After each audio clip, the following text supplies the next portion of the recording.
하늘이 찢어질 듯한 굉음과 함께 칠흑 같은 어둠 속으로 번개가 내리꽂히자 찰나의 순간 창백하게 드러난 옥정유증의 수면은 마치 저승으로 통하는 입구처럼 검고 깊은 아가리를 벌리고 있었다. 억수같이 쏟아지는 빗줄기는 서리의 얇은 무명 치마 저고리를 순식간에 적셨고 뼛속까지 파고드는 한기는 단순히 빛 때문만이 아니라 이 우물이 품고 있는 서늘한 기운 탓인 것만 같아.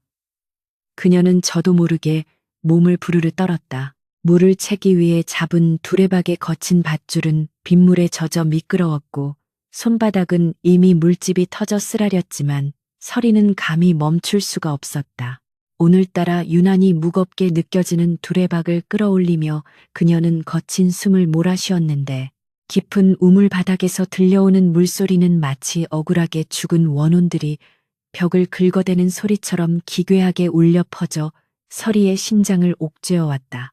이 밤중에 물을 길어야 하다니 내 팔자도 참으로 기구하구나. 서리는 입술을 깨물며 신세 한탄을 삼켰지만 실상은 왕비전의 탕약을 다릴 귀한 물인 옥정수유징쇠가 떨어졌다는 장상궁의 불호령이 떨어진 직후라 지체할 겨를이 없었다. 삐그덕거리는 도르래 소리가 천둥 소리에 묻혀 다행이라 여기며 마지막 힘을 짜내 밧줄을 당기던 찰나. 두레박이 우물 난간에 턱하니 걸리며 둔탁한 소리를 내었다. 그런데 찰랑거리는 물소리 사이로 무언가 딱딱한 물체가 나무 두레박 안을 굴러다니는 이질적인 소리가 서리의 귀를 예민하게 자극했다. 그녀는 떨리는 손으로 두레박을 난간 위로 끌어올린 뒤 번개가 다시 한번 세상을 비추기를 기다리며 조심스레 안을 들여다보았는데 그 순간 그녀의 눈동자가 공포로 크게 확장되었다. 맑은 우물물 위에 둥둥 떠 있는 것은 단순한 나뭇가지나 돌멩이가 아니었다.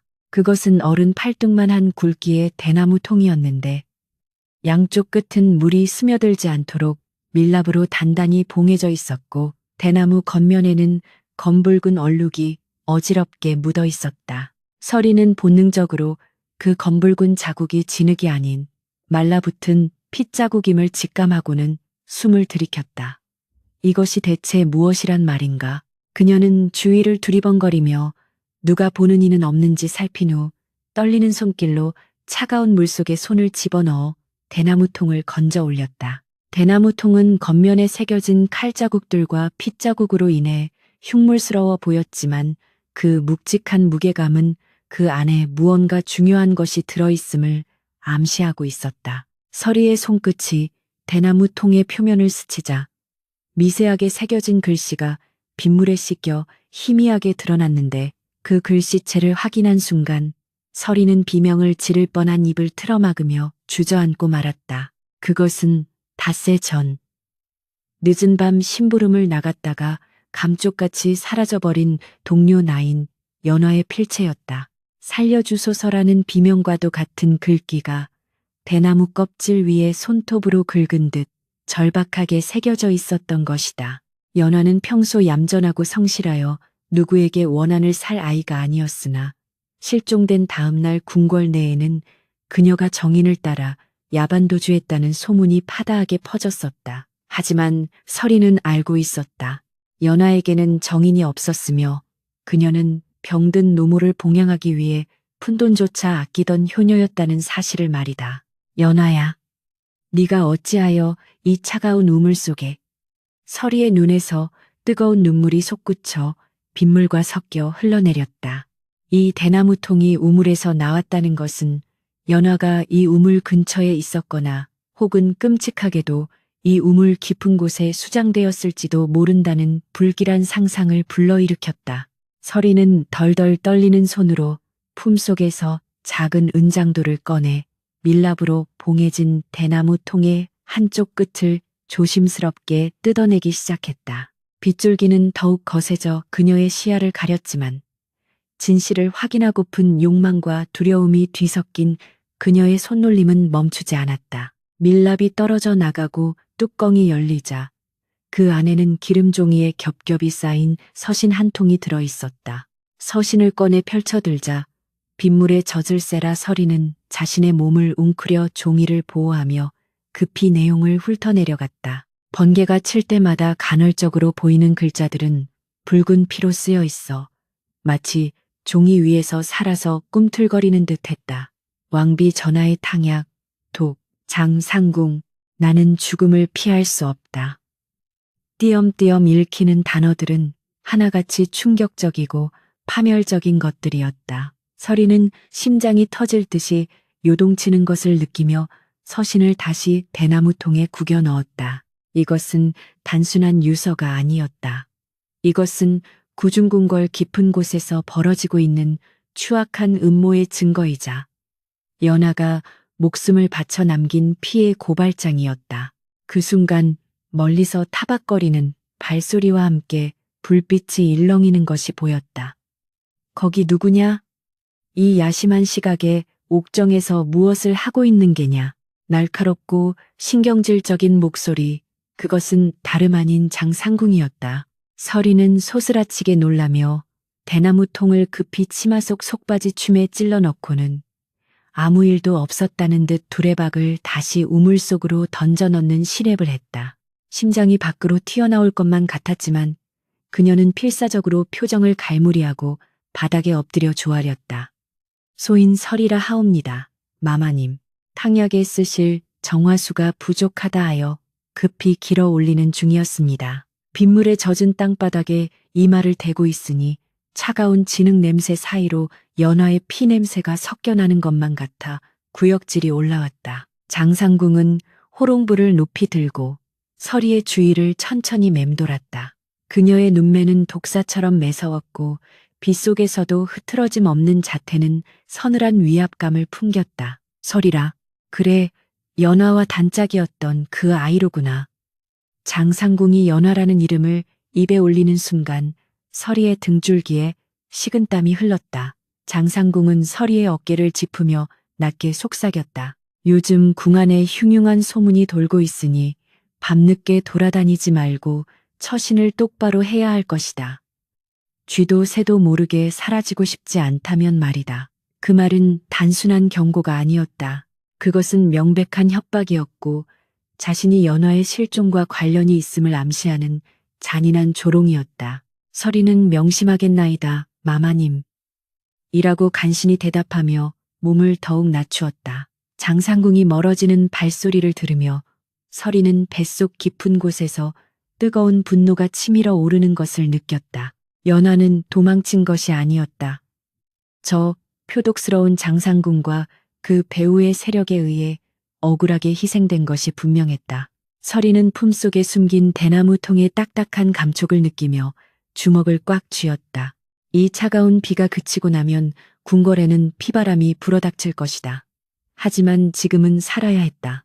살아서 이 억울함을 밝혀내야 했다. 서리는 물이 가득 담긴 물동이를 머리에 이고 일어섰다. 평소보다 천근만근 무겁게 느껴지는 물동이였지만 그녀의 발걸음은 그 어느 때보다 단호했다. 수락 안으로 돌아가는 복도는 길고 어두웠다.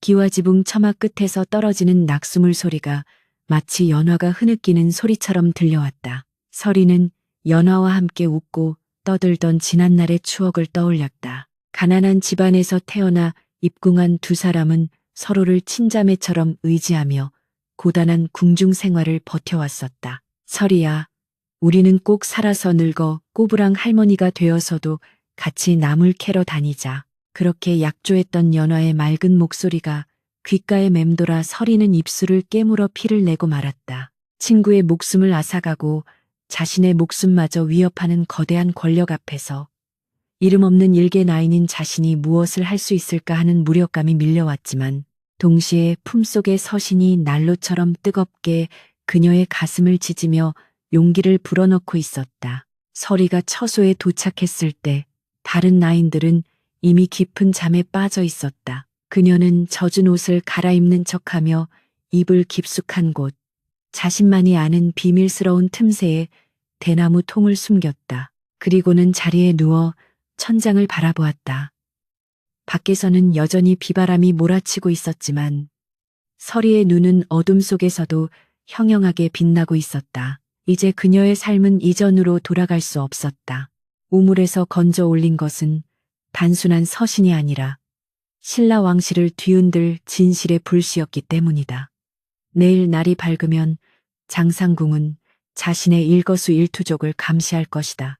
아니, 어쩌면 이미 감시의 눈길이 시작되었을지도 모른다. 잠이 오지 않는 밤, 서리는 머릿속으로 수만 가지 생각을 정리했다.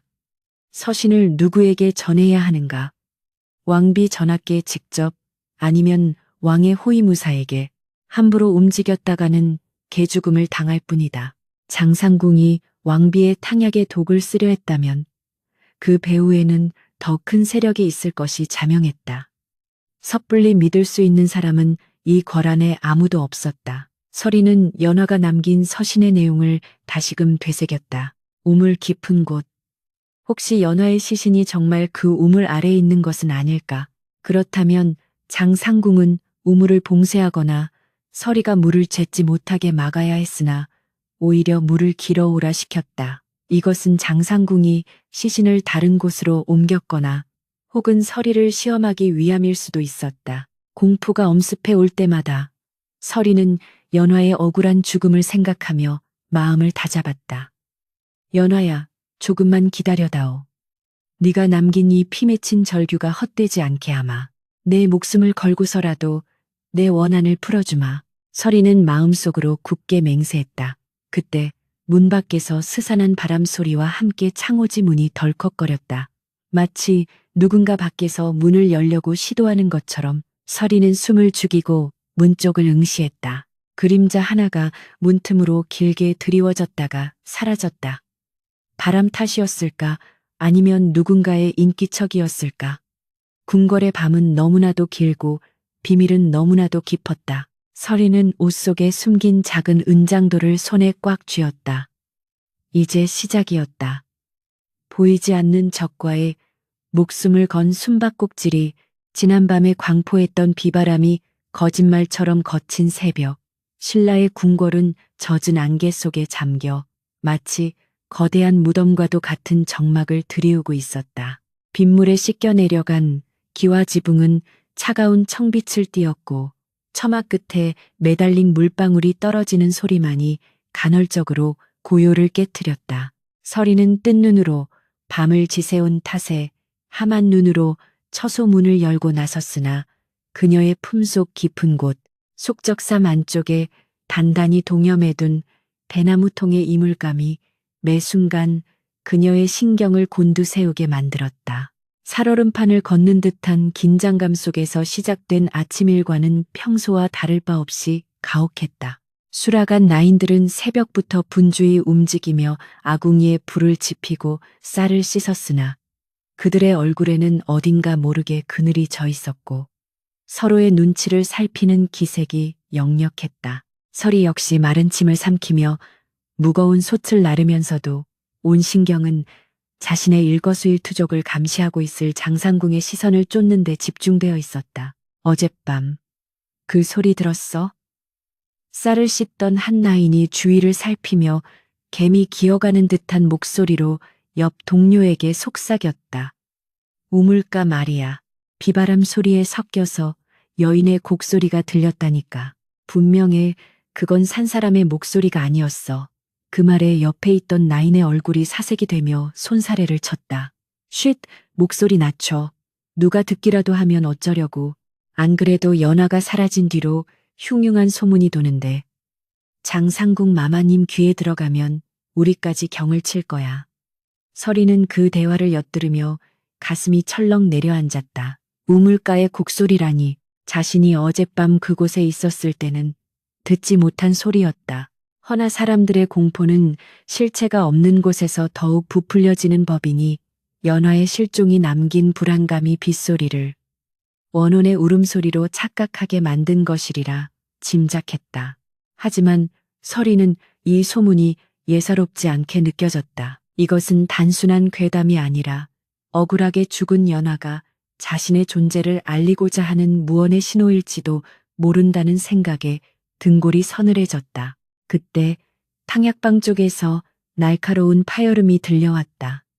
이런 칠칠지 못한 것들, 불 조절 하나 제대로 못해서 귀한 약재를 태워 먹다니 장상궁의 히스테리 섞인 고함이었다. 서리는 흠칫 놀라며 고개를 숙였지만 곁눈질로 장상궁의 모습을 훔쳐보았다. 평소 냉철하고 빈틈없던 장상궁의 모습은 온데간데 없고 눈 밑은 거무죽죽하게 죽어 있었으며 입술은 바짝 말라 있었다. 그녀는 연신 손수건으로 식은땀을 닦아내며 불안한 듯 주위를 두리번거렸는데 마치 보이지 않는 누군가가 자신의 목을 조여오기라도 하는 듯한 모습이었다. 탕약 그릇을 깨트린 어린 나인이 바들바들 떨며 용서를 구하고 있었지만 장상궁의 분노는 쉽게 가라앉지 않았다. 내 오늘 밤 당장 너희들의 기강을 다시 잡을 것이니 그리 알라. 입들이 싸구려라 헛소문을 퍼뜨리고 다니니 일손이 잡힐 리가 있나. 장상궁이 소리칠 때마다 그녀의 목소리는 미세하게 떨리고 있었고 그것은 단순한 분노가 아니라 깊은 내면의 공포에서 기인한 발악처럼 보였다. 서리는 직감했다. 장상궁 역시 두려워하고 있었다. 연화가 사라진 후 그녀 역시 편히 잠들지 못하고 있음이 분명했다. 죄지은 자는 자신의 그림자에도 놀란다 하였으니 어젯밤 우물가에서 들렸다는 곡소리 소문이 장상궁의 죄책감을 자극하고 있는 것이리라. 서리는 잠시 일손을 멈추고 멍하니 있다가 장상궁과 눈이 마주치고 말았다. 순간 장상궁의 눈동자가 뱀처럼 가늘어지더니 성큼성큼 서리 쪽으로 다가왔다. 서리는 심장이 태슬 것만 같았으나 필사적으로 태연한 척하며 행주를 짜는 심이옷을 장상궁은 서리의 코앞까지 다가와 멈춰섰다. 그녀에게서 풍기는 진한 약재 냄새와 묘한 쇠비린내가 서리의 코를 찔렀다. 서리야. 장상궁이 낮게 불렀다. 내 안색이 좋지 않구나. 어젯밤 옥정에서 무슨 일이라도 있었느냐? 서리는 고개를 조아리며 대답했다. 아니옵니다, 마마님. 빗줄기가 너무 거세어 잠시 놀랐을 뿐 별다른 일은 없었사옵니다. 다만 서리는 말을 흐리며 짐짓 겁먹은 표정을 지어 보였다. 다만 무엇이냐? 똑바로 말해보거라. 장상궁이 다그쳤다. 서리는 주위를 살피는 척하며 목소리를 낮췄다. 소인, 어젯밤 물을 냈고 돌아오는 길에 우물 안쪽에서 무언가 긁는 듯한 소리를 들은 것 같아 무서웠습니다. 빗소리라 생각하고 서둘러 왔습니다만 오늘 아침 나인들 사이에서 도는 소문을 들으니 오금이 저려 견딜 수가 없사옵니다. 서리의 말은 반은 진실이고 반은 거짓이었다. 장상궁의 반응을 떠보기 위한 위험한 도박이었다. 장상궁의 얼굴이 순간 흑빛으로 변하더니 들고 있던 부채를 꽉 쥐어 대나무살이 으스러지는 소리가 났다. 쓸데없는 소리, 그것은 바람 소리일 게다. 헛소문을 입에 담았다가는 내 혀가 남아나지 않을 것이야. 장상궁은 황급히 뒤돌아섰지만 그녀의 걸음걸이는 도망치듯 다급했다. 해가 저물고 다시 밤이 찾아오자 궁궐의 공기는 납덩이처럼 무겁게 가라앉았다. 나인들은 서둘러 처소로 들어가 문을 걸어 잠갔고 복도에는 횃불만이 위태롭게 일렁거렸다. 서리는 좁은 방 안에 누워 있었지만 잠은 달아난 지 오래였다. 품속의 서신이 땀에 젖어 축축했지만 잠시라도 떼어놓을 수가 없었다. 만약 장상궁이 사람들이 잠든 틈을 타 소지품 검사라도 한다면 모든 것이 끝장이었다. 그때였다. 바람결에 실려온 희미한 소리가 서리의 귀를 자극했다. 으흐흑, 으흐흑, 처절하고 구슬픈 울음소리. 그것은 어젯밤 빗소리에 묻혀 들리지 않았던 나인들이 수군대던 바로 그 소리였다. 서리는 벌떡 일어나 앉았다. 환청인가? 아니면 누군가의 장난인가? 소리는 멀리 옥정 쪽에서 들려오고 있었다. 머리카락이 쭈뼛서는 공포가 밀려왔지만 동시에 알 수 없는 이끌림이 그녀를 자극했다. 서리는 문틈으로 밖을 내다보았다. 복도 끝 장상궁의 처소 쪽에서도 불빛이 켜지는 것이 보였다. 장상궁 역시 그 소리를 듣고 깨어난 것이 분명했다. 서리는 숨을 죽이고 지켜보았다. 잠시 후 장상궁의 처소문이 벌컥 열리더니 속옷 차림에 장상궁이 뛰쳐나왔다. 그녀는 산발을 한 채 허공에 대고 소리를 질렀다. 누구냐? 누가 감히 내 앞에서 울음을 우느냐? 썩 나오지 못할까? 그녀의 고함 소리는 공포에 질려 갈라져 있었다. 그러나 대답 대신 돌아오는 것은 더욱 구슬퍼진 곡소리뿐이었다. 장상궁은 귀를 틀어막고 바닥에 주저앉아 비명을 질렀다. 아니야, 나는 모르는 일이야. 썩 물러가라, 썩 물러가. 그 모습은 평소에 위엄있던 상궁이 아니라 악몽에 시달리는 광인 그 자체였다. 이를 지켜보던 나인들이 하나둘 문을 열고 내다보았지만 누구도 감히 다가가지 못하고 숨죽여 지켜볼 뿐이었다. 서리는 문틈으로 그 광경을 목격하며 전율했다. 연화의 원혼이 정말로 나타난 것일까? 아니면 누군가 연화의 억울함을 알리기 위해 곡을 하는 것일까? 그 순간 서리의 뇌리에 번개처럼 스치는 생각이 있었다. 장상궁은 지금 스스로 무너지고 있었다. 죄책감과 공포가 그녀의 가장 큰 약점이었다. 서리는 문득 품속의 서신을 움켜쥐었다. 연화가 남긴 이 증거만으로는 부족할 수도 있었다. 권력의 비호를 받는 장상궁을 무너뜨리려면 그녀를 미치게 만들어 스스로 죄를 토설하게 만들어야 했다. 이 곡소리가 진짜 귀신의 소행이든 아니든 그것은 중요하지 않았다.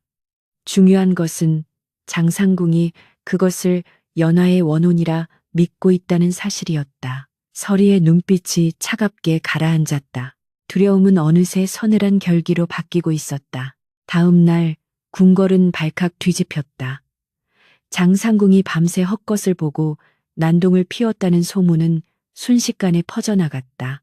내의원 의관이 다녀가고 왕비전에서도 걱정스러운 전갈이 내려왔지만 장상궁은 병석에 누워 헛소리만 중얼거릴 뿐이었다. 서리는 탕약을 다려 장상궁의 처소로 향했다. 그녀의 역할은 장상궁의 수발을 드는 것이었다. 방 안에 들어서자 매캐한 향냄새와 함께 퀴퀴한 땀 냄새가 진동했다. 장상궁은 이불을 머리끝까지 뒤집어 쓰고 덜덜 떨고 있었다. 서리가 조심스레 탕약 그릇을 내려놓자 장상궁이 이불 밖으로 는난 눈을 드러냈다. 서리야. 그녀의 목소리는 다 쉰 쇳소리 같았다. 너도 들었지? 어젯밤 그 소리. 분명 연화년의 목소리였어. 그년이 나를 데려가려고 온 거야. 서리는 짐짓 놀란 척하며 장상궁의 손을 잡았다. 손은 얼음장처럼 차가웠다. 마마님, 마음을 굳건히 하셔야 하옵니다. 기력이 쇠하시어 헛것이 들리는 것일 겁니다. 서리는 부드럽게 위로했으나 속으로는 차가운 칼을 갈고 있었다. 장상궁은 서리의 손을 부서져라 움켜쥐며 애원하듯 말했다. 아니야. 헛것이 아니야. 우물. 그래, 우물을 막아야 해. 그년이 우물에서 기어 올라오지 못하게 부적을 붙이고 굿을 해야 한다고. 장상궁은 광기에 사로잡혀 있었다. 서리는 이 기회를 놓칠 수 없었다. 그녀는 몸을 숙여 장상궁의 귀에 은밀하게 속삭였다. 마마님, 그리 불안하시다면 제가 용한 무당을 수소문해 볼까요?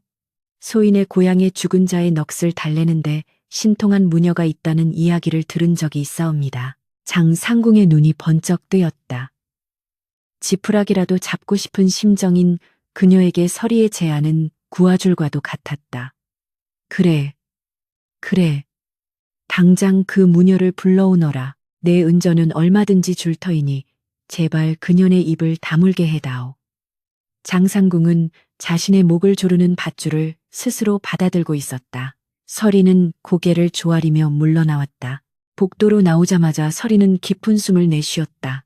다리가 후들거렸지만 입가에는 희미한 미소가 번졌다.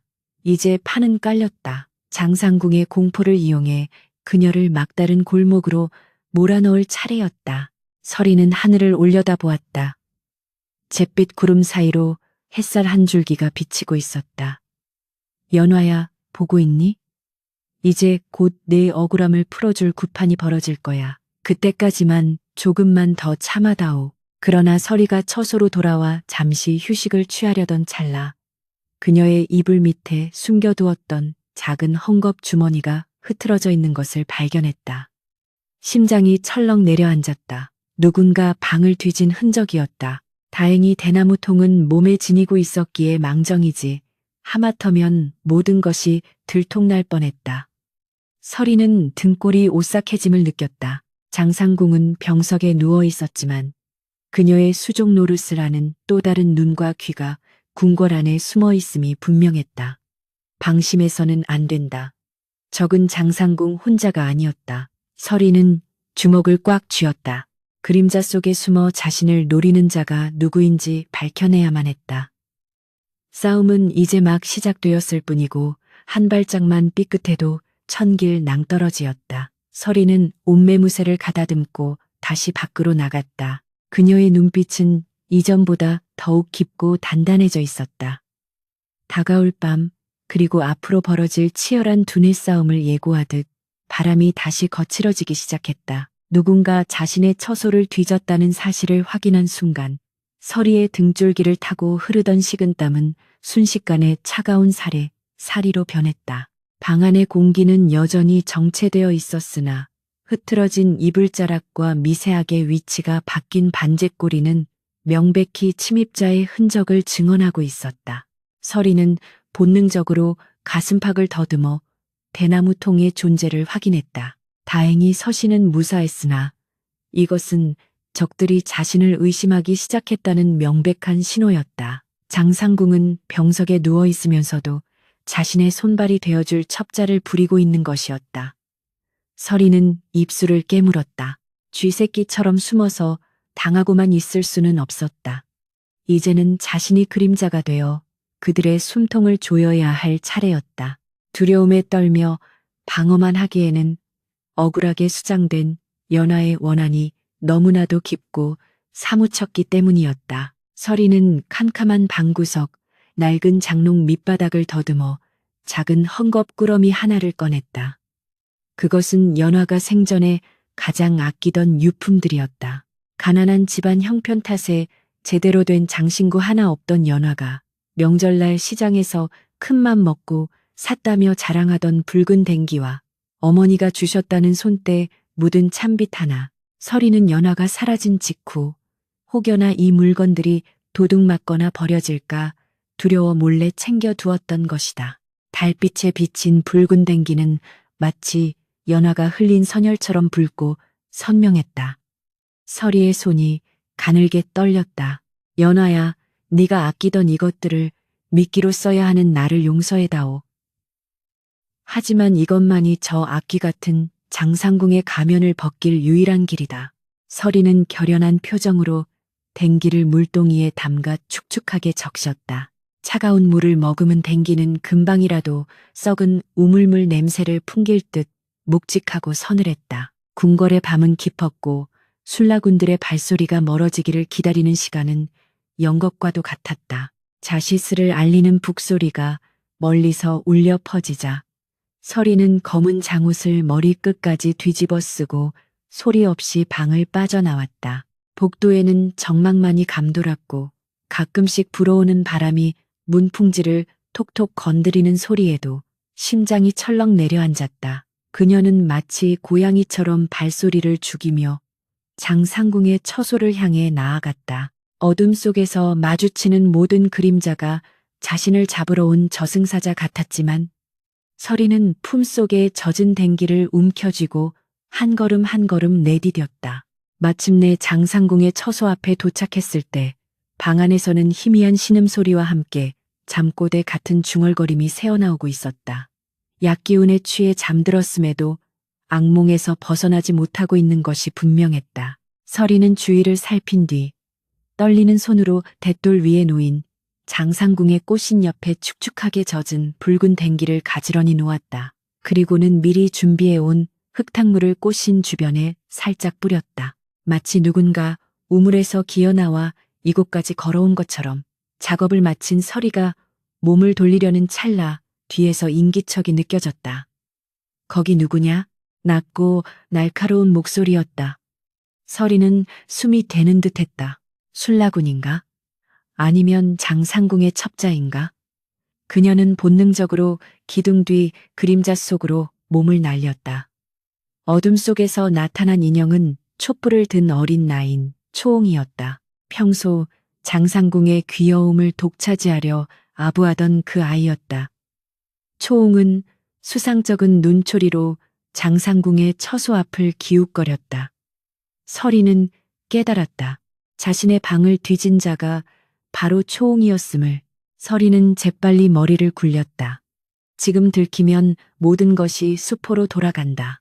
하지만 도망친다 해도 초홍이 댕기를 먼저 발견하면 계획이 틀어질 수 있었다. 서리는 오히려 대범하게 나가기로 결심했다. 그녀는 기둥 뒤에서 천천히 걸어 나왔다. 마치 우연히 마주친 것처럼 초홍이 아니냐. 이 야심한 시각에 여기서 무엇을 하는 게냐. 갑작스러운 서리의 등장에 초홍이 소스라치게 놀라 촛대를 떨어뜨릴 뻔했다. 서리 언니? 언니야말로 여기서 뭘. 초홍의 눈동자가 흔들렸다. 도둑질하다 들킨 아이처럼 당황한 기색이 역력했다.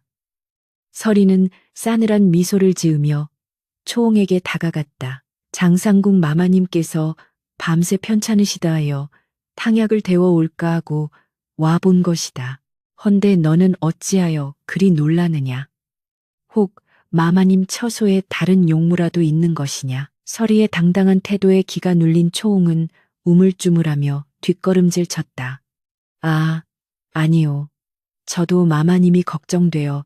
서리는 초홍의 어깨를 꽉 잡으며 낮게 속삭였다. 초홍아, 내 방을 뒤진 것이 너라는 것을 모를 줄 알았느냐? 초홍의 얼굴이 하얗게 질렸다. 그게 무슨. 부인하지 마라. 네가 흘리고 간 놀이개 매듭이 내 방에 떨어져 있더구나. 사실 매듭 따위는 없었다. 서리의 노련한 떠보기였다. 그러나 죄지은 초홍에게는 그 말이 청천벽력과도 같았다. 초홍이 다리에 힘이 풀려 주저앉으려 하자 서리가 그녀를 부축하며 귓가에 채기를 박았다. 이 일은 덮어주마. 대신 지금 당장 내 처소로 돌아가 쥐 죽은 듯이 자거라. 만약 오늘 밤 나를 보았다고 발설하면 네가 장상궁 마마님의 폐물을 훔치려 했다고 고변할 것이다. 초홍은 공포에 질려 고개를 끄덕이고는 도망치듯 사라졌다. 서리는 초홍의 뒷모습을 보며 안도의 한숨을 내쉬었다. 위험천만한 순간이었으나 오히려 초홍의 입을 막음으로써 장상궁의 눈과 귀 하나를 멀게 만든 셈이었다. 서리는 다시 한번 돛돌 위에 붉은 댕기를 확인하고는 어둠 속으로 사라졌다.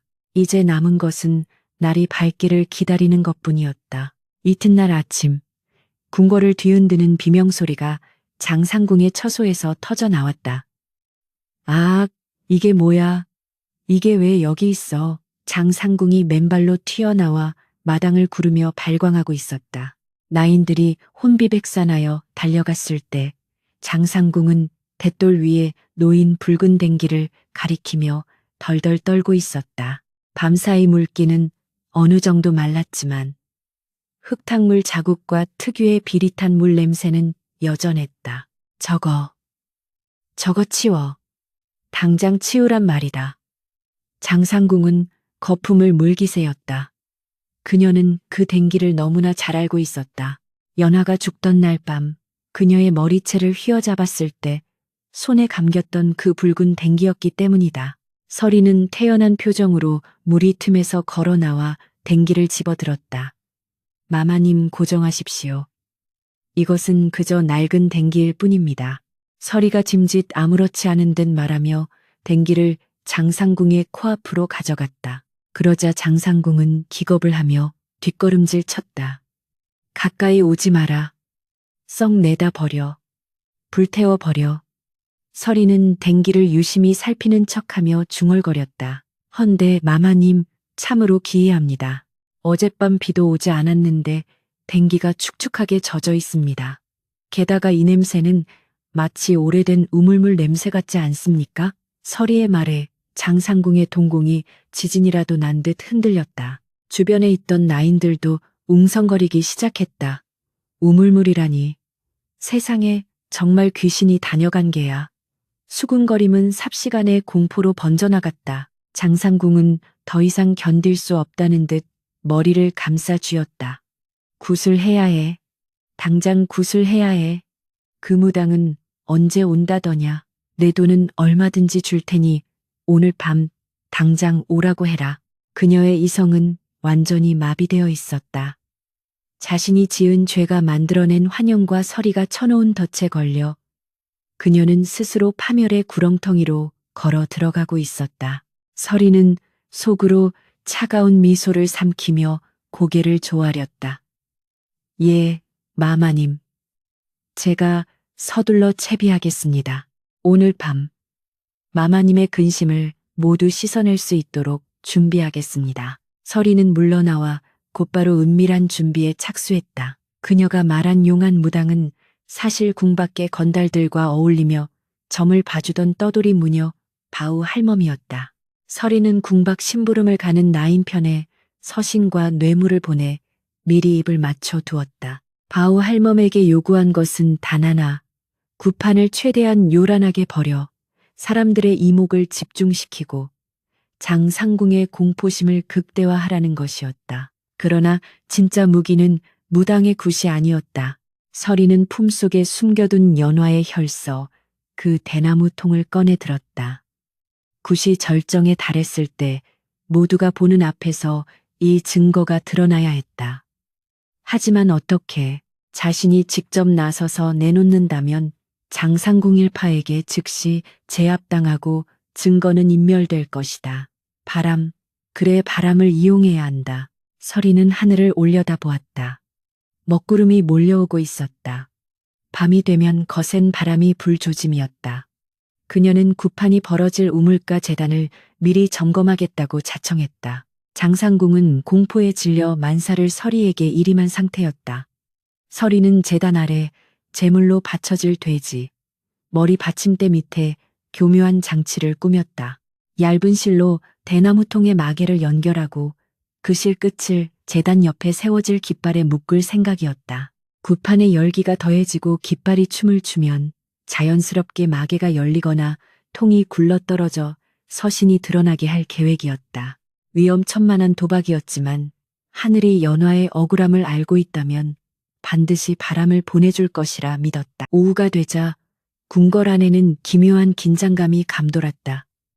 흉흉한 소문은 꼬리에 꼬리를 물고 왕의 귀에까지 들어갈 지경에 이르렀다. 내관들이 오가며 장상궁의 처소를 주시했고 호위무사들의 경계도 삼엄해졌다. 바로 이것이 서리가 노리던 바였다. 보는 눈이 많아야 한다. 그래야 장상궁이 빠져나갈 구멍이 없어진다. 서리는 마지막으로 장상궁의 탕약을 올리며 그녀를 살폈다. 장상궁은 매탄 눈으로 허공을 응시하며 중얼거리고 있었다. 내가 죽인 게 아니야. 왕비가 시킨 거야. 아니, 내가 살려면 어쩔 수 없었어. 그녀의 정신은 이미 붕괴 직전이었다. 해가 지고 어둠이 깔리자 옥정 우물가에는 횃불이 환하게 밝혀졌다. 바우 할멈과 악사들이 요란한 징소리와 함께 들어섰다. 하얀 소복을 입은 장상궁이 떨면서 제단 앞에 앉았다. 궁궐의 나인들과 내관들, 그리고 호위무사들까지 멀찍이 서서 이 기이한 광경을 지켜보고 있었다. 징소리가 밤 공기를 가르며 울려 퍼지기 시작했다. 덩기덕 쿵덕, 무당의 방울소리가 심장을 파고들었다. 서리는 군중 속 그림자의 몸을 숨기고 제단 위에 숨겨진 대나무 통을 응시했다. 심장이 터질 듯이 요동쳤다. 이제 되돌릴 수 없었다. 오늘 밤 진실이 밝혀지거나 아니면 자신이 죽거나 둘 중 하나였다. 바람이 불기 시작했다. 제단 옆에 깃발이 펄럭이기 시작했다. 연화야, 오고 있느냐. 내 억울함을 풀 시간이 되었다. 서리의 눈빛이 어둠 속에서 형형하게 빛났다. 징소리가 밤하늘을 찢어밟길 듯 울려 퍼지자 궁궐의 고요는 산산조각이 났다. 쟁, 쟁, 쟁, 쇠를 긁는 듯한 날카로운 꽹과리, 소리와 묵직한 북소리가 뒤섞여 심장박동을 제멋대로 뒤흔들었고 횃불은 거센 바람에 미친 듯이 춤을 추며 그림자를 길게 늘어뜨렸다. 우물가에 차려진 제단 위에는 삶은 돼지 머리가 기괴한 미소를 머금은 채 놓여 있었고 오색 천들이 바람에 펄럭이며 마치 억울하게 죽은 원혼들이 손짓하는 형상을 만들어냈다. 흰 소복을 입은 무당바우 할멈은 눈을 뒤집어 깐 채 방울을 흔들며 제단 주위를 빙빙 돌았고 그 서슬퍼런 칼춤에 보는 이들의 등골이 오싹해졌다. 장상궁은 제단 앞 멍석 위에 꿇어앉아 사시나무 떨듯 떨고 있었다. 그녀의 얼굴은 이미 사람의 것이라 할 수 없을 만큼 공포에 질려 일그러져 있었고 입술은 주문을 외우듯 알 수 없는 말을 계속해서 중얼거리고 있었다. 서리는 군중의 가장자리, 어둠이 짙게 깔린 회랑 기둥 뒤에 숨어 이 광경을 지켜보았다. 그녀의 심장은 북소리에 맞춰 터질 듯이 요동쳤다. 지금이다. 바람이 더 세게 불어야 한다. 그녀의 간절한 바람을 하늘이 들은 것일까? 검은 구름이 달을 완전히 집어삼키며 갑작스런 돌풍이 몰아쳤다. 제단 양옆에 세워둔 대나무 깃대가 휘어질 듯 낭창거렸고 묶어둔 오색 깃발이 파라락 소리를 내며 거칠게 나부꼈다. 무당은 이때를 놓치지 않고 쩌렁쩌렁한 목소리로 공수신타를 내리기 시작했다. 아이고 춥다. 아이고 억울해. 물이 차서 못 살겠다. 내 입을 막은 년이 누구냐. 내 숨을 끄는 년이 누구냐. 무당의 목소리는 평소의 걸걸한 톤이 아닌 가늘고 떨리는 젊은 여인의 목소리로 변해 있었다. 그것은 누가 들어도 실종된 연화의 목소리와 흡사했다. 장상궁이 비명을 지르며 바닥에 머리를 쳐박았다. 잘못했다. 내가 그런 게 아니야. 제발 저리 가. 저리 가란 말이다. 그녀의 자백 아닌 자백이 징소리 사이로 새어나오자 구경하던 나인들과 내관들이 웅성거리기 시작했다. 들었는가? 장상궁 마마님이 지금 뭐라고 하시는 건가? 잘못했다니? 연화가 정말. 의심의 눈초리들이 화살처럼 장상궁에게 꽂혔다. 무당은 더욱 기세를 몰아 장상궁의 코앞까지 다가가 방울을 격렬하게 흔들어댔다. 내 인연, 네가 내 탕약에 독을 타라고 했지. 내가 싫다고 하니 우물에 쳐넣었지. 내 댕기를 쥐고 흔들던 내 손모가지를 분질러 주마. 무당의 신들린 외침에 장상궁은 이성을 완전히 상실하고 말았다. 그녀는 허공을 향해 손을 휘저으며 발악했다. 그래, 내가 시켰다. 왕비가 죽어야 내가 산다고 했어. 윗선에서 시킨 걸 내가 어찌 거역해. 이 천한 거사, 죽어서도 나를 괴롭히느냐. 그 순간이었다. 휘몰아치는 돌풍에 제단의 깃발이 강하게 젖혀지며 서리가 미리 연결해둔 얇은 실이 팽팽하게 당겨졌다. 툭 하는 소리와 함께 돼지 머리 받침대 밑에 숨겨져 있던 대나무 통의 고정장치가 풀렸다. 경사진 제단을 타고 묵직한 대나무 통이 대굴대굴 굴러떨어졌다. 구판의 소란스러움 속에서도 그 이질적인 물체가 나무 제단을 구르는 둔탁한 소리는 묘하게 사람들의 이목을 집중시켰다. 대나무 통은 장상궁의 무릎 앞을 지나 굿을 지켜보던 내금 위장왕, 호위대장의 발치에 턱하니 멈춰섰다. 횃불의 불빛이 대나무 통 겉면에 묻은 검붉은 핏자국을 적나라하게 비췄다. 구판의 소음이 순식간에 잦아들었다. 무당도 춤을 멈췄고 악사들도 손을 멈췄다. 모든 시선이 내금 위장의 발끝에 모였다. 장상궁은 멍한 눈으로 굴러온 대나무 통을 바라보다가 이내 그것이 무엇인지 깨닫고는 짐승 같은 괴성을 지르며 달려들었다. 안 돼, 그거 내놔. 그거 건드리지 마. 하지만 그녀보다 내금 위장의 동작이 훨씬 빨랐다. 내금 위장은 날렵하게 대나무 통을 집어들고 달려드는 장상궁을 단단한 발길질로 제압했다. 바닥에 나뒹군 장상궁은 흙바닥을 긁으며 절규했다. 그거 태워버려야 해. 그거 보면 안 돼. 으아악. 내금 위장은 엄숙한 표정으로 대나무 통을 살폈다. 밀랍이 뜯겨 나간 입구 사이로 기름종이가 보였다. 그는 주저없이 서신을 꺼내 펼쳤다. 횃불 아래 드러난 글씨는 붉은 피로 쓰여 있어 섬뜩하기 그지없었다. 내금 위장의 미간이 깊게 패였다. 그는 주위의 시선을 의식하며 낮지만 위험 있는 목소리로 서신의 첫 머리를 읽어내려갔다. 신년 챈옌 모월 모일 나인연하는 피로써 고하나이다. 장상궁의 명을 받아 중전마마의 탕약에 비소피수를 넣으라는 협박을 받았으나 차마 할 수 없어 거절하였더니 오늘 밤 나를 옥정으로 불러내어. 내금위장의 목소리가 이어질수록 장내에는 찬물을 끼얹은 듯한 정적이 감돌았다. 숨소리조차 들리지 않는 긴장감 속에서 오직 바람소리만이 장상궁의 파멸을 고하는 조종, 덜전처럼 울렸다. 이게 무슨 소리란 말이냐. 구경하던 상선내시의 우두머리 이 사색이 되어 외쳤다. 왕비 독살 미수라니 이것은 단순한 살인사건이 아니라 영모에 준하는 대역죄였다. 내금 위장은 서신을 다시 단단히 말아쥐고 서슬퍼런 눈으로 장상궁을 노려보았다. 이 서신에 적힌 것이 사실이냐? 네가 나인 연하를 살해하고 중전마마를 시해하려 하였느냐? 장상궁은 이미 넋이 나가 있었다. 그녀는 희죽희죽 웃다가 다시 울기를 반복하며 횡설수설했다.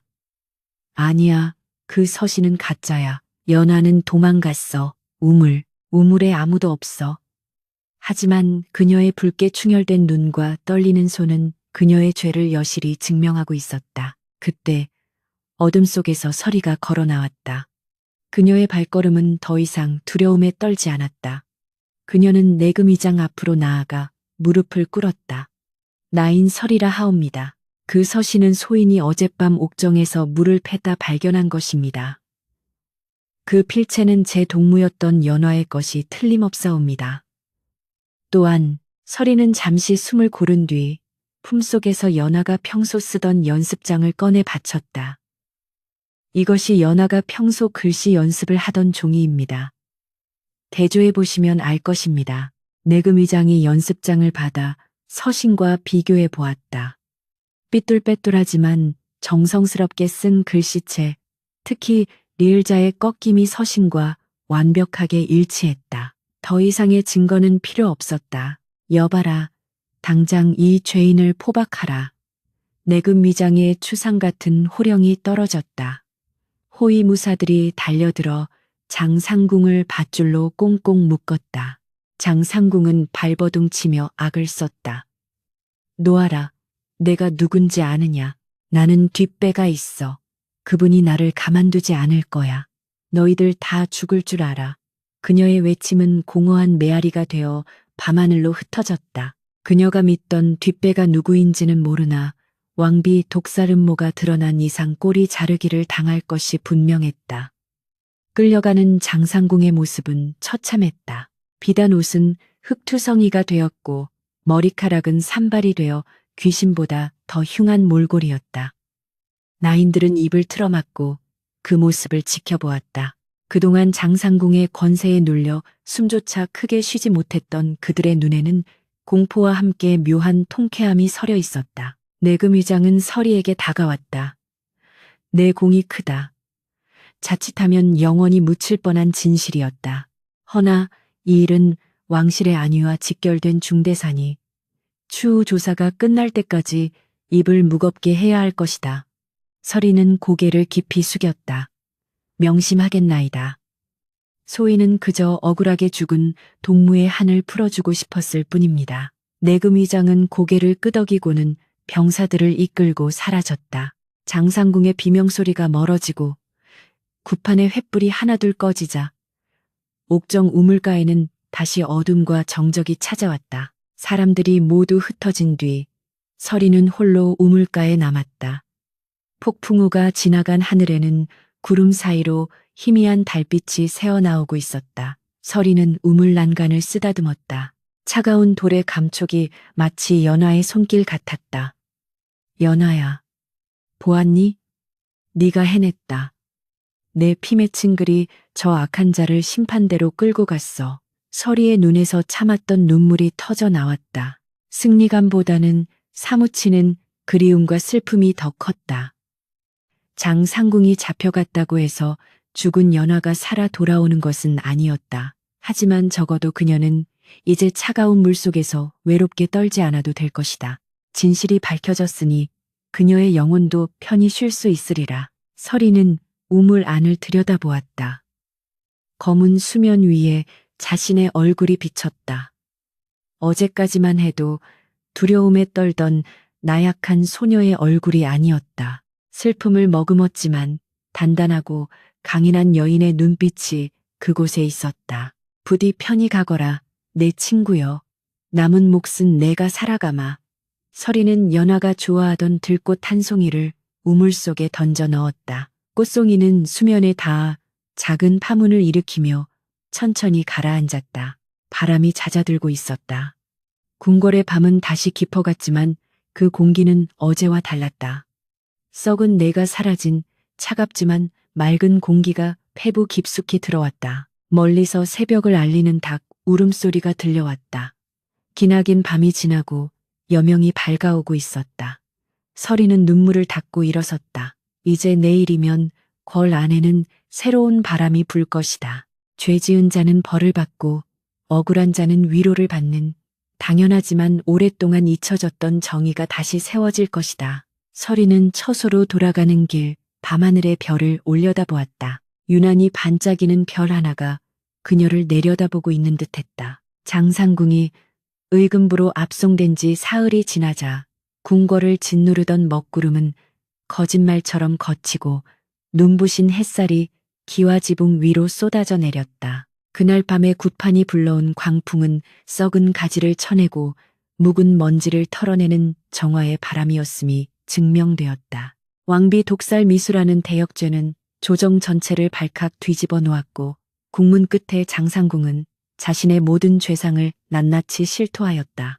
그녀의 뒤를 봐주던 권세가들 역시 줄줄이 엮여 파직되거나 유배를 떠났으니 이는 실로 사필귀정, 치빅괴정이라 아니할 수 없었다. 형장의 이슬로 사라진 장, 상궁의 소식이 전해지던 날 궁궐의 나인들은 두려움 대신 안도의 한숨을 내쉬었다. 마치 보이지 않는 족쇄가 풀린 듯 수라간의 도마 소리는 경쾌해졌고 우물가에서 물을 쐰는 발걸음은 한결 가벼워졌다. 서리는 옥정이 징 앞에 다시 섰다. 며칠 전만 해도 원한 서린 곡소리가 들려오던 검고 깊은 공포의 대상이었던 그 우물이었다. 하지만 이제 왕실에서는 우물의 물을 모두 퍼내고 바닥까지 깨끗이 청소한 뒤 부정을 씻어내는 의식을 치렀다. 새로 차오른 맑은 물은 햇살을 받아 영롱하게 빛나고 있었고 더 이상 비릿한 핏냄새는 나지 않았다. 서리는 두레박에 맑은 물을 가득 길어 올렸다. 찰랑이는 물결 속에 비친 하늘은 티 없이 맑았다. 연화야, 이제 물이 차갑지 않구나. 네가 그토록 좋아하던 따뜻한 봄볕이 우물 안까지 드는구나. 서리는 나직이 속삭이며 미리 준비해온 하얀 국화꽃잎을 물 위에 띄웠다. 꽃잎은 부드러운 물살을 타고 뱅글뱅글 돌며 연화의 넋을 위로하는 듯했다. 그때 저 멀리서 비단 자락 끌리는 소리와 함께 향긋한 백단향 냄새가 바람을 타고 날아왔다. 고개를 들어보니 중전마마께서 호위 상궁들을 대동하고 옥정 쪽으로 걸어오고 계셨다. 서리는 황급히 두레박을 내려놓고 바닥에 납작 엎드렸다. 중전마마 납시오. 상궁의 외침이 울리자 주위에 있던 모든 나인들이 일제히 고개를 숙였다. 중전은 서리의 앞에 멈춰섰다. 그녀의 인자한 눈빛이 떨고 있는 서리의 어깨를 감쌌다. 내가 서리로구나. 고개를 들라. 중전의 목소리는 봄바람처럼 온화했다. 서리가 조심스레 고개를 들자 중전은 옅은 미소를 지으며 말했다. 내 용기가 아니었다면 나는 간신배들의 흉계에 쓰러졌을 것이고 억울한 원우는 구천을 떠돌았을 것이다. 내 공이 참으로 크도다. 서리는 감격하여 눈시울이 붉어졌다. 황공하옵니다, 마마. 소인은 그저 동무의 억울함을 풀고자 했을 뿐이옵니다. 중전은 고개를 끄덕이며 옆에 있던 상궁에게 눈짓을 했다. 상궁이 비단 보자기 하나를 서리에게 건넸다. 이것은 내 작은 성은이라. 그리고 내 특별히 명하여 죽은 나인 연화의 장례를 예법에 맞게 치러주도록 조치하였느니라.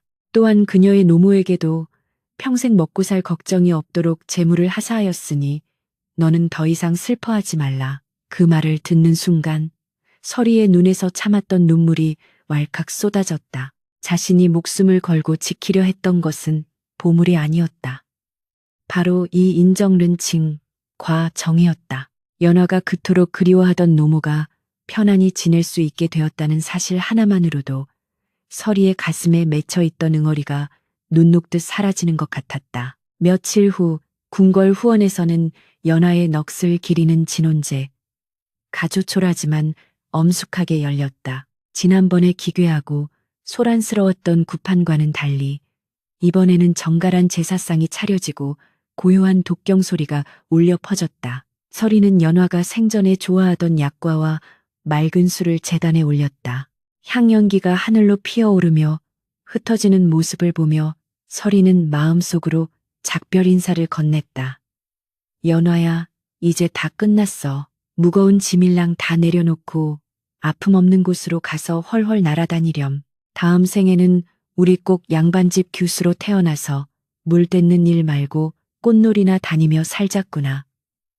바람이 불어와 서리의 옷자락을 스치고 지나갔다. 그 바람결이 마치 연화가 서리의 뺨을 어루만지는 손길처럼 따스하게 느껴졌다. 계절은 흘러 어느덧 붉은 단풍이 궁궐을 수놓는 가을이 되었다. 서리는 이제 갓 입궁한 어린 생각시들을 가르치는 상궁의 위치에 올라 있었다. 그녀는 엄격하면서도 자상한 스승이었다. 어린 나인들이 실수를 하여 겁에 질려 있을 때면 서리는 따뜻한 말로 그들을 다독여 주었다. 그녀는 알고 있었다. 이 거대하고 차가운 궁궐 안에서 서로를 믿고 의지할 수 있는 동무가 얼마나 소중한 존재인지를. 오후의 햇살이 따사롭게 내리쬐는 수라간 마당. 서리는 어린 나인들을 모아놓고 훈육을 하고 있었다. 너희들은 명심해야 한다. 솜씨 좋은 음식을 만드는 것보다 더 중요한 것은 깨끗하고 올곧은 마음가짐이다. 음식에 독을 타면 한 사람을 해치지만 마음에 독을 품으면 자신과 주변 모두를 파멸로 이끄는 법이니라. 나인들은 초롱초롱한 눈으로 서리의 말을 경청했다. 그중 유난히 눈이 맑고 씩씩해 보이는 한 아이가 손을 들고 물었다. 상궁 마마님, 마마님께서는 옛날에 아주 무서운 일을 겪으셨다고 들었습니다.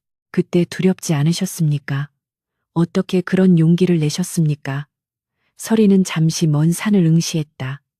과거의 기억들이 주마등처럼 스쳐 지나갔다. 폭풍우 치던 밤, 차가운 우물물, 피 묻은 서신, 그리고 광기의 살인장, 상궁의 얼굴. 그러나 그 모든 공포를 이겨낼 수 있었던 단 하나의 힘은 바로 진실을 향한 갈망이었다. 서리는 미소를 지으며 아이에게 대답했다. 두려웠지. 뼈가 떨리고 숨이 막힐 만큼 무서웠단다. 허나 어둠은 결코 빛을 이길 수 없다는 것을 믿었기에 용기를 낼 수 있었느니라. 진실은 물속 깊은 곳에 가라앉혀도 언젠가는 반드시 떠오르게 되어 있는 법이란다. 일과가 모두 끝난 늦은 저녁, 서리는 홀로 옥정 우물가를 찾았다. 달빛이 쏟아지는 우물가는 고요하고 평화로웠다. 개구리 울음소리만이 정적을 깨우고 있었다. 서리는 우물난간에 기대어 밤하늘을 올려다보았다. 수만 개의 별들이 보석처럼 박혀 반짝이고 있었다.